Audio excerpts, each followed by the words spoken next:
अगर आप ईरान की जंग को सिर्फ अमेरिका और इसराइल की जारहियत समझ रहे हैं तो शायद आप एक बहुत बड़ी तस्वीर को नज़रअंदाज कर रहे हैं। आज जो कुछ दुनिया में हो रहा है, चाहे वो ईरान हो, गज़ा हो, यूक्रेन हो या लुबनान, ये महज अलग अलग जंगें नहीं बल्कि एक तसलसल, एक पैटर्न और कुछ लोगों के मुताबिक एक बड़े प्लान का हिस्सा महसूस होता है।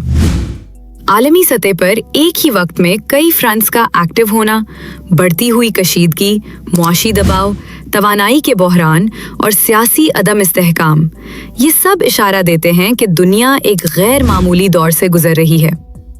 कुछ नजरियात ये दावा करते हैं कि इस तरह के आलमी तसादुमात की बुनियाद बहुत पहले रख दी गई थी और इस सिलसिले में अक्सर एल्बर्ट पाइक का नाम लिया जाता है, जिनसे मंसूब एक खत या ख्याल में 3 आलमी जंगों का जिक्र किया जाता है। अगरचे इस पर तारीख दानों में इख्तिलाफ मौजूद है, मगर ये नज़रिया सोशल मीडिया और मुख्तलिफ हलकों में आज भी ज़ेर बहस रहता है। दिलचस्प बात यह है कि मौजूदा हालात में बहसे वक्त मुख्तलिफ खित्तों में तनाज़ात का बढ़ना इन नज़रियात को मज़ीद तक़वियत देता हुआ महसूस होता है। अगर हम मौजूदा हालात पर नज़र डालें तो मशरक़ वस्ता में ईरान और इसराइल के दरमियान कशीदगी, गज़ा में जारी सूरत हाल, यूक्रेन में जंग और आलमी ताकतों की बराह रास्त या बिलवास्ता मुदाखलत एक पेचीदा जाल की शक्ल इख्तियार कर चुकी है।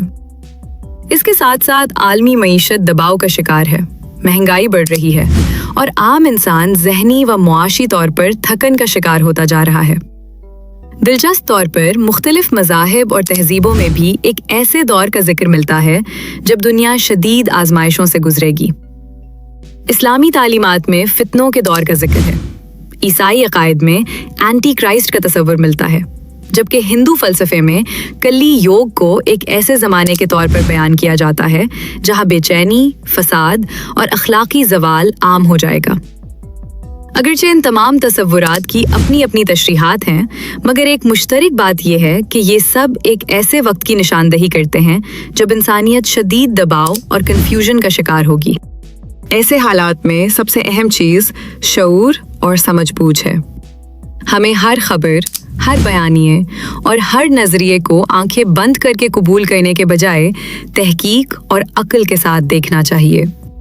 अपनी आने वाली नस्लों को भी ये सिखाना ज़रूरी है कि वो हालात को समझें, सवाल करें और सच तक पहुंचने की कोशिश करें, ताकि वो किसी भी फितना या गुमराह कुन बयानिए का आसान शिकार ना बने। ये वीडियो बड़ी मेहनत से बनाई गई है, इसलिए आप क्लिक मीडिया PK के YouTube चैनल को भी सब्सक्राइब करें ताकि हम आपके लिए इस तरह की वीडियोस बनाते रहें।